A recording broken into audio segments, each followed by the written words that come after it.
अस्सलाम वालेकुम dear students, friends and subscribers. Dear students, आज की इस नई वीडियो के साथ मैं हूं मोहम्मद नवाज पड़ैच, पॉलिटिकल साइंटिस्ट। डियर स्टूडेंट्स, आज हमारा टॉपिक है general knowledge, political history of Pakistan.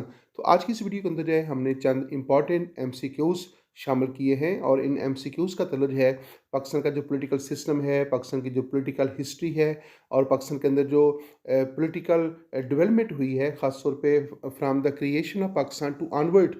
और इसमें ऐसे एमसीक्यूज़ को शामिल किया गया है जिनका तल्लक पाकिस्तान की इलेक्शन हिस्ट्री के साथ है।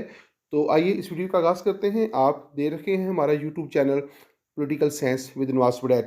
और ये स्टूडेंट, हमारा पहला क्वेश्चन है, the first general election in Pakistan were held on. Pakistan के अंदर पहले जनरल इलेक्शन कब मुनक्कद हुए? December 7 1970, December 8 1970। The correct answer is December 7 1970। तो पाकिस्तान के अंदर जो है, जो पहले आम इंतखाबात हैं, जो फर्स्ट जनरल इलेक्शन है, they were held on December 7 1970। It means कि पाकिस्तान जो है, जो कि 1947 में कायम हुआ था, तो 1947 से लेकर 1970 तक पाकिस्तान के अंदर जो हुकूमतें कायम होती रही हैं, वो किसी भी जनरल इलेक्शन के बगैर जो है हुकूमतें कायम होती रही हैं।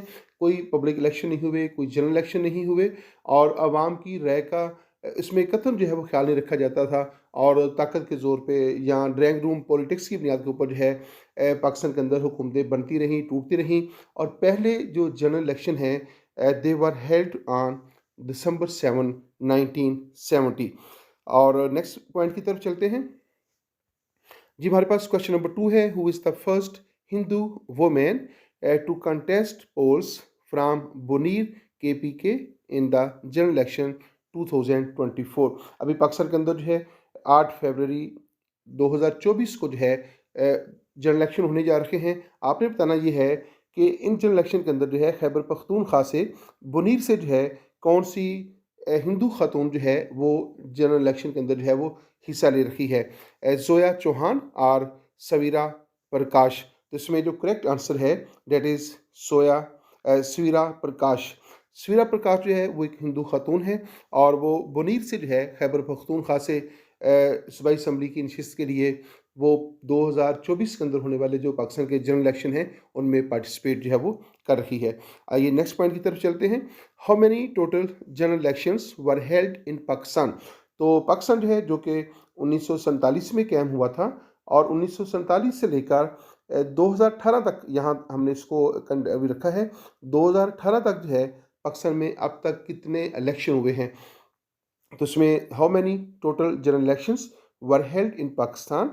10, 11 और 15। The correct answer is 11। यानी 1947 से लेकर 2018 तक जो है पाकिस्तान के अंदर अब तक 11 इलेक्शन हुए हैं और ये 2024 के अंदर इलेक्शन होने वाले हैं 8 फरवरी 2024 को। ये पाकिस्तान की तारीख के, पॉलिटिकल हिस्ट्री के ये 12वें जो है वो इलेक्शन होंगे। तो आइए देखते हैं, ये भी हम जानने की कोशिश करेंगे कि पाकिस्तान में कौन कौन से मौके के ऊपर इलेक्शन हुए हैं। जो पाकिस्तान में पहले आम इंतखाबात हुए वो 1970 में हुए। पाकिस्तान में दूसरे आम इंतखाबात 1970 में 1970 को हुए। और थर्ड जनरल इलेक्शन जो थे, जो कि नॉन पार्टीजन बेसिस के ऊपर हुए थे, गैर जमाती सियासी बुनियादों के ऊपर हुए थे, वो 1985 के अंदर हुए। फिर 1988 को जो है इलेक्शन का इनकाद हुआ, ये फोर्थ इलेक्शन थे। फिफ्थ इलेक्शन जो है वो 1990 को हुए और सिक्स इलेक्शन जो थे वो 1993 को हुए। मैं इसमें थोड़ा सा आपको बता देता हूँ कि ये जो 1970 में जो इलेक्शन हुए थे, इन 70 इलेक्शन के नतीजे में जो है पाकिस्तान एक ऐसा क्राइसिस जो है पैदा हुआ था जिसमें पाकिस्तान जो है वो टूट गया था। और पाकिस्तान टूटने के बाद जो है, ये जो जिस पाकिस्तान में हम रहते हैं, यहाँ पे जो जुल्फ़िकार अली भुट्टो हैं उनकी हुकूमत कायम हुई और पाकिस्तान का जो हिस्सा अलग होकर जो मशरक़ी पाकिस्तान था वो बांग्लादेश बन गया और वहाँ पे जो है वो एक अलग हुकूमत कायम हो गई थी। तो इस तरह 1970 के इंतखाबात के जो नताइज थे, जब उनको एक्सेप्ट न किया गया, उनको कबूल न किया गया, तो उसके नतीजे में एक बहुत बड़ा क्राइसिस पैदा हुआ और उस क्राइसिस के नतीजे में जो है रियासत जो है दो हिस्सों में तकसीम हो गई। और मशरक़ी पाकिस्तान का जो सूबा था, जहाँ पे अवामी लीग ने अक्सरियत हासिल कर ली थी और हुकूमत करने का उसको जो लीगल हक मिल गया था, जब उसको एक्सेप्ट न किया गया उसके नतीजे में वहाँ पे एक एहतजाजी तहरीक शुरू हुई और उसने जो है वो एक मशरक़ी पाकिस्तान को वो पाकिस्तान से अलग होकर उसने बांग्लादेश की बुनियाद रखी थी। और फिर 1977 में जो इलेक्शन हुए, ये दूसरे पाकिस्तान के जनरल इलेक्शन थे। इन इलेक्शन का 2 मरहलों में थे, एक में सूबाई असम्बली के इलेक्शन हुए और दूसरी में जो है कौमी असम्बली के इलेक्शन होना थे। लेकिन पहले ही मरहले के अंदर जो है जब इलेक्शन हुए और उनमें इल्ज़ाम लगाया गया कि धांधली हुई है, तो इसके नतीजे में जो है वो बकिया इलेक्शन जो थे वो नहीं हो सके थे। तो पहले इलेक्शन के अंदर भी बहुत बड़ा क्राइसिस पैदा हुआ और दूसरे इलेक्शन के अंदर भी जो है एक बहुत बड़ा क्राइसिस जो है पैदा हुआ था। फिर 1985 को जो है जब ज़ियाउल हक का दौरे हुकूमत था, तो उसमें गैर जमाती इलेक्शन का इनेकाद किया गया था। पाकिस्तान पीपल्स पार्टी के ऊपर वैसे ही पाबंदी थी और ज़ियाउल हक ने अपने लिए बेहतर समझा कि गैर जमाती बुनियादों के ऊपर जो है इलेक्शन हो। तमाम लोगों ने इंडिपेंडेंट कैंडिडेट के तौर पे जो है इलेक्शन में हिस्सा लिया था। और फिर 1988 को जो है पाकिस्तान के अंदर आप यूँ समझ लें कि जो तीसरे इलेक्शन हुए, चौथे इलेक्शन जो हुए थे, उसमें पाकिस्तान पीपल्स पार्टी जो है वो एक अक्सरियत के साथ जो है वो अपनी हुकूमत बनाने में कामयाब हो गई थी। फिर 1990 में पाकिस्तान के अंदर जो 5वें जनरल इलेक्शन हुए, तो उन इलेक्शन के अंदर जो है जो नवाज शरीफ जो हैं वो पहली दफ़ा पाकिस्तान के वज़ीर-ए-आज़म बनने में कामयाब हुए। और जो छठे इलेक्शन हुए थे 1993 में, उसमें पीपल्स पार्टी फिर जीत गई और बेनज़ीर भुट्टो जो हैं वो पाकिस्तान की दूसरी बार जो है वो वज़ीर-ए-आज़म बनने में कामयाब हुए। इसी को कंटिन्यू रखते हुए ये जो 7th पाकिस्तान के जनरल इलेक्शन हैं वो 1977 को हुए और इन इलेक्शन के नतीजे में जो है नवाज शरीफ जो है वो पाकिस्तान के दूसरी दफ़ा जो है वो प्राइम मिनिस्टर इलेक्ट हुए थे और इसमें नवाज शरीफ की पार्टी को जो है जो पाकिस्तान मुस्लिम लीग है उनको 2 तिहाई की अक्सरियत भी हासिल हो गई थी। 8वें इलेक्शन जो है वो 2002 में हुए। उस वक्त परवेज़ मुशर्रफ का दौरे हुकूमत था और परवेज़ मुशर्रफ के दौरे हुकूमत में जो है 2002 के अंदर जो है वो इलेक्शन हुए थे। और इन इलेक्शन के नतीजे में जो है जो परवेज़ मुशर्रफ ने आल पाकिस्तान मुस्लिम लीग के नाम से एक सियासी जमात बनाई थी और काफ लीग जिसको हम आमतौर पे कहते हैं, तो उन उसकी हुकूमत जो थी वो कायम हो गई थी।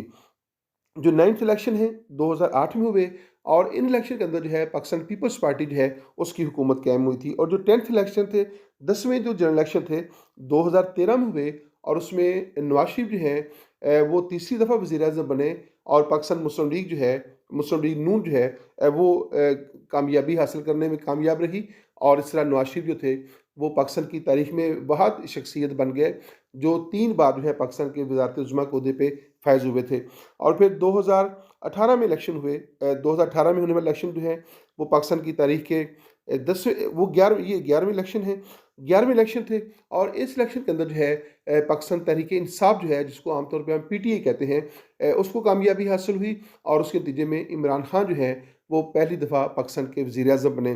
तीसरा 1947 से लेकर 2018 तक जो है पाकिस्तान में 11 इलेक्शन जो है वो कंडक्ट हुए हैं और उसके इन 11 इलेक्शन के अंदर जो है बहुत सारे क्राइसिस भी देखने को आए हैं। बार-बार हुकूमतें टूटती रहीं, तब्दील होती रहीं। इसके ऊपर अलग तौर पे बहस की जा सकती है। हम नेक्स्ट चलते हैं। When the first general elections under the constitution of 1973 were held. अब इसमें 2 क्वेश्चन हैं, ये थोड़ा-सा टेक्निकल क्वेश्चन है। एक तो ये है कि पाकिस्तान के अंदर पहले जो जनरल इलेक्शन हैं, वो कब कंडक्ट हुए थे? तो वो हुए 7 दिसंबर 1970 को। अब ये है when the first general elections under the 1973 constitution. तो 1973 का जो कॉन्स्टिट्यूशन है, उसके मुताबिक जो पहले इलेक्शन हुए, वो 1977 को हुए थे। यानी जब 1973 का आइन बन गया और 1973 के आइन के बनने के बाद जो है, जो पहले इलेक्शन हुए, वो 1970 के इलेक्शन थे और उसी इलेक्शन के अंदर जो है, ये इल्ज़ाम लगाया गया था कि बड़े पैमाने के ऊपर धांधली हुई है, रिगिंग हुई है और फिर अपोजिशन सियासी जमातें जो थीं, उन्होंने ज़ुल्फ़िकार अली भुट्टो के खिलाफ जो है, एक एहतजाजी तहरीक शुरू कर दी थी और उस एहतजाजी तहरीक से ही जो है वो जनरल ज़िया का जो मार्शल लॉ है उसने भी जन्म लिया था। आइए नेक्स्ट पॉइंट की तरफ चलते हैं। नेक्स्ट पॉइंट हमारे पास है the second president of Pakistan was, Pakistan के जो सेकंड प्रेसिडेंट थे, who was the second president of Pakistan. तो ये भी मैं आपको बताता चलूँ कि पाकिस्तान के जो पहले प्रेसिडेंट थे वो सिकंदर मिर्ज़ा थे। आपने बताना ये है कि who was the second president of Pakistan, Ayub Khan, Zafrullah Khan, Mohammad Ali Bogra और सरदार अब्दुर्रब निश्तर। तो इसमें दुरुस्त जवाब है अयूब खान। पाकिस्तान के पहले जो प्रेसिडेंट थे 1956 के कॉन्स्टिट्यूशन के मुताबिक वो सिकंदर मिर्ज़ा थे और सिकंदर मिर्ज़ा के बाद जो है जो पाकिस्तान के दूसरे प्रेसिडेंट बने, तो पाकिस्तान के दूसरे प्रेसिडेंट जो हैं वो अयूब खान थे। आइए नेक्स्ट क्वेश्चन की तरफ चलते हैं। बहुत सिंपल सा क्वेश्चन था ये। What is the first and probably the last general elections of undivided Pakistan.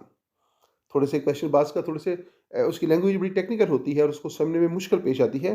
देखिएगा, what was the first and probably the last general elections of undivided Pakistan.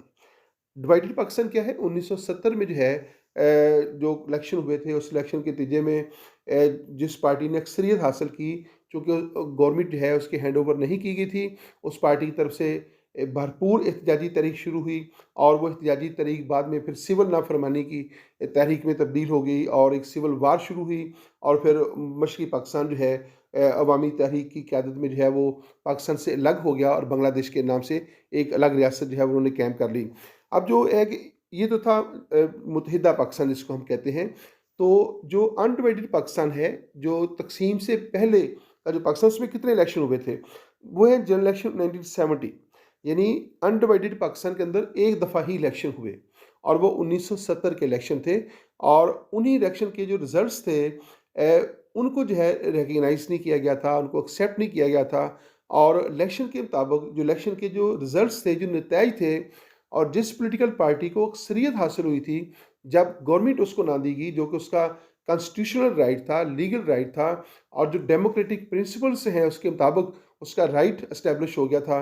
और पूरी दुनिया के अंदर ये रूल चलता है कि इलेक्शन के अंदर जिस सियासी जमात को अक्सरियत हासिल होती है, यानी सीटों की तादाद के अतबार से जिसको अक्सरियत हासिल होगी, हुकूमत करना उसका राइट है, वो उसका कॉन्स्टिट्यूशनल राइट होता है।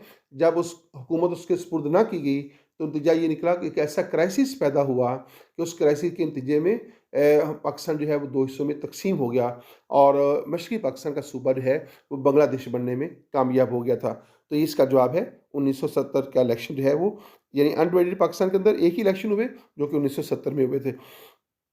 नेक्स्ट क्वेश्चन की तरफ चलते हैं। हमारे पास नेक्स्ट क्वेश्चन है, first federal assembly of Pakistan was dissolved on 24 October 1954 by Ghulam Mohammad, Sikandar Mirza, Ayub Khan, Chaudhry Mohammad Ali. The correct answer is Ghulam Mohammad.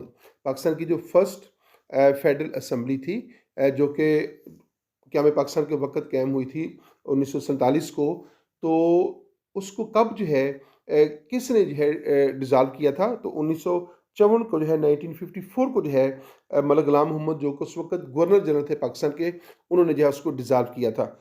आइए नेक्स्ट क्वेश्चन की तरफ चलते हैं। In Pakistan the designation of governor general was change to president in 1958, 1957, 1956, 1955। The correct answer is 1956।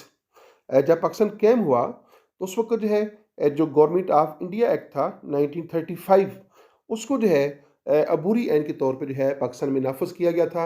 India के अंदर भी जो है गवर्नमेंट ऑफ इंडिया एक्ट 1935 को अबूरी ऐन के तौर पे नाफज किया गया था। और उस आइन के मुताबिक जो गवर्नमेंट ऑफ इंडिया एक्ट 1935 था, उसके मुताबिक जो हेड ऑफ़ द स्टेट था उसके लिए गवर्नर जनरल की टर्म इस्तेमाल की जाती थी और हेड ऑफ़ द गवर्नमेंट के लिए प्राइम मिनिस्टर की टर्म इस्तेमाल की जाती थी। जब 1956 को जो है पाकिस्तान अपना पहला कॉन्स्टिट्यूशन बनाने में कामयाब हो गया और उस कॉन्स्टिट्यूशन के अंदर पाकिस्तान को रिपब्लिक डिक्लेयर कर दिया गया था, तो उसके मुताबिक फिर जो हेड ऑफ़ द स्टेट है उसके लिए गवर्नर जनरल की टर्म जो थी उसको ख़त्म करके प्रेसिडेंट की टर्म जो है वो इस्तेमाल की गई। हेड ऑफ़ द स्टेट को जो है 1956 के कॉन्स्टिट्यूशन में जो है प्रेसिडेंट डिक्लेयर किया गया। और जब 1956 का आइन नाफिज हुआ तो उससे पहले जो है सिकंदर मिर्ज़ा जो थे वो पाकिस्तान के गवर्नर जनरल थे। जब 1956 का आइन नाफिज हुआ तो सिकंदर मिर्ज़ा ही जो है वो पाकिस्तान के पहले प्रेसिडेंट बन गए थे और सिकंदर मिर्ज़ा के बाद फिर अयूब खान जो है पाकिस्तान के दूसरे प्रेसिडेंट बने। इसके बारे में पहले एक क्वेश्चन जो है आ चुका है। यही बात इंडिया के हवाले से मैं करना चाहता हूँ कि जब जो है हिंदुस्तान तकसीम हुआ और उस तकसीम के नतीजे में जो है पाकिस्तान और भारत के नाम से दो अलग अलग सॉवरेन स्टेट्स वजूद में आई, तो इंडिया ने भी जो है गवर्नमेंट ऑफ इंडिया एक्ट 1935 को जो है अबूरी आइन के तौर पे नाफज किया था अपने यहाँ। और जब इंडिया ने अपना पहला आइन बना लिया तो उसने भी जो है वो गवर्नर जनरल की जगह प्रेसिडेंट का ओहदा जो था वो तख्लीक किया था। तो इस तरह दोनों रास्ते जो हैं अपने क़याम के वक़्त जो है उनके लिए हेड ऑफ़ द स्टेट जो है वो गवर्नर जनरल था, लेकिन जब उन्होंने अपने पहले कॉन्स्टिट्यूशन की बुनियाद रख ली तो फिर गवर्नर जनरल का ओहदा ख़त्म हो गया और हेड ऑफ़ द स्टेट के लिए प्रेसिडेंट का ओहदा जो था वो तख्लीक किया गया था। आइए नेक्स्ट क्वेश्चन की तरफ चलते हैं। The system of government under the constitution of 1962 was confederal, confederal, autonomous, presidential, parliamentary. The correct answer is presidential. C option जो है वो correct है. The system of government under the constitution of 1962 was presidential. तो 1962 का जो constitution है उसमें पाकिस्तान के अंदर प्रेसिडेंशियल फॉर्म ऑफ गवर्नमेंट जो है वो नाफिज किया गया था, जबकि 1956 के कॉन्स्टिट्यूशन में जो है पार्लियामेंट्री फॉर्म ऑफ था, और 1973 के कॉन्स्टिट्यूशन में भी पाकिस्तान में पार्लियामेंट्री फॉर्म ऑफ गवर्नमेंट जो है वो नाफिज किया गया था। तो हम 1962 के एंड में जो है प्रेसिडेंशियल सिस्टम का तजर्बा जो है वो कर चुके हैं, जो कि बुरी तरह जो है वो नाकाम हुआ था। आइए नेक्स्ट क्वेश्चन की तरफ चलते हैं। When was the constitution of 1973 approved bye national assembly of Pakistan. तो जो 1973 का जो कॉन्स्टिट्यूशन है उसको पाकिस्तान की जो कॉन्स्टिट्यूशनल असेंबली थी उसने कब जो है वो उसकी मंजूरी दी थी। When the constitution of 1973 approved by the national assembly of Pakistan 4 August 1973, 10 April 1973, 15 June 1973, 8 March 1973। The correct answer is B 10 March 10 April 1973 को जो है जो पाकिस्तान की जो नेशनल असेंबली थी उसने पाकिस्तान के 1973 के आइन की मंजूरी दी थी, और उसके 2 दिन बाद जो है अप्रैल 12 को जो है प्रेसिडेंट ने जो है उसके ऊपर as a head of the state जो है वो साइन कर दिए थे, और इसका जो है 1973 का आइन जो है मंजूर हो गया, और फिर 14 अगस्त 1973 को जो है इस आइन को नाफज कर दिया गया था। दोबारा इसको सुन लीजिएगा, थोड़ा सा कॉम्प्लिकेटेड है कि जो पाकिस्तान का जो 1973 का जो आइन है, ये आइन जो है ये 10 अप्रैल 1973 को इसको नेशनल असेंबली की तरफ से हतमी मंजूरी जो थी वो दे दी गई, और उसके 2 दिन बाद जो है 12 अप्रैल 1973 को जो है सदर की तरफ से बतौर हेड ऑफ द स्टेट उसके ऊपर दस्तखत सब्त कर दिए गए, और 14 अगस्त 1973 को जो है पाकिस्तान का ये आइन जो था वो नाफज कर दिया गया। तो जब ये आइन नाफज हुआ तो जुल्फ़िकार अली भुट्टो जो हैं उन्होंने पहले बतौर head of the state president के तौर पे उसके ऊपर साइन किए थे। जब ये आइन नाफज हो गया तो जुल्फ़िकार अली भुट्टो जो हैं इस आइन के मुताबिक वो पाकिस्तान के वज़ीर-ए-आज़म बन गए, और सदर के लिए जो है चौधरी फजल लाई जो हैं उनको सदर का ओहदा जो था दिया गया था। आइए नेक्स्ट पॉइंट की तरफ चलते हैं। After the election of 1985 who was the elected prime minister of Pakistan. जब 1985 के अंदर जो है पाकिस्तान के अंदर पहली बार गैर जमाती इंतखाबात का तजर्बा किया गया, तो गैर जमाती इंतखाबात के नतीजे में जो पाकिस्तान की नेशनल असम्बली बनी, तो उस नेशनल असम्बली के क़याम के बाद जो है किस शख्स को जो है पाकिस्तान का प्राइम मिनिस्टर बनाया गया था। उसमें लाही बख्श सोमरो का नाम है, मोहम्मद खान जुनेजो हैं, नवाज शरीफ और Benazir Bhutto. The correct answer is Muhammad Khan Junejo. Muhammad Khan Jinejo was elected as the Prime Minister of Pakistan according to the election of 1985। 1985 में जो गैर जमाती इंतखाबात हुए उन इंतखाबात के नतीजे में जो कौमी असम्बली बनी तो उसमें से मोहम्मद खान जिनेजो जो थे उन्हें पाकिस्तान का प्राइम मिनिस्टर जो था वो बनाया गया था। विच party got majority in the election of 1985। तो 1985 के अंदर जो है 1988 के अंदर जो है जो पाकिस्तान के अंदर जो जनरल इलेक्शन हुए उसमें कौन सी सियासी जमात ने अक्सरियत हासिल की थी। Which party got majority in the election of 88 Islami Jamhoori Ittehad, MMA और Muslim League Noon, peoples party. The correct answer is Pakistan peoples party. तो 1988 के अंदर जो है पाकिस्तान के अंदर जो जनरल इलेक्शन हुए और जो सियासी जमातों की बुनियाद के ऊपर इलेक्शन हुए थे उसमें पाकिस्तान पीपल्स पार्टी ने अक्सरियत हासिल की, और बेनज़ीर भुट्टो जो है वो पहली दफ़ा पाकिस्तान की वज़ीर-ए-आज़म बनी और पाकिस्तान के अंदर पहली खतून वज़ीर-ए-आज़म भी बनी। तो इस तरह जो है 1988 के इलेक्शन के नतीजे में पाकिस्तान पीपल्स पार्टी जो है वो दोबारा बरसरे इक़्तिदार आने में कामयाब हो गई थी। आइए नेक्स्ट पॉइंट की तरफ चलते हैं। Who dismissed the government of Benazir Bhutto in 1990। तो बेनज़ीर भुट्टो जो हैं जो कि 1988 के रिजल्ट के नतीजे में पाकिस्तान की प्राइम मिनिस्टर बन गई थी। तो 1990 के अंदर जो है उनकी गवर्नमेंट को डिसमिस कर दिया गया। तो आपने बताना ये है कि who dismissed the government of Benazir Bhutto in 1990? Farooq Ahmad लोगारी, गुलाम इसहाक खान और Abdul Waheed Kakar, Malik Meraj Khan. The correct answer is Ghulam Ishaq Khan, option B. तो जब ज़िया जो हैं वो एक हादसे के नतीजे में जो है वो जहाँ बहक हो गए और उसके बाद गुलाम इसहाक खान जो हैं वो पाकिस्तान के प्रेसिडेंट बन गए थे।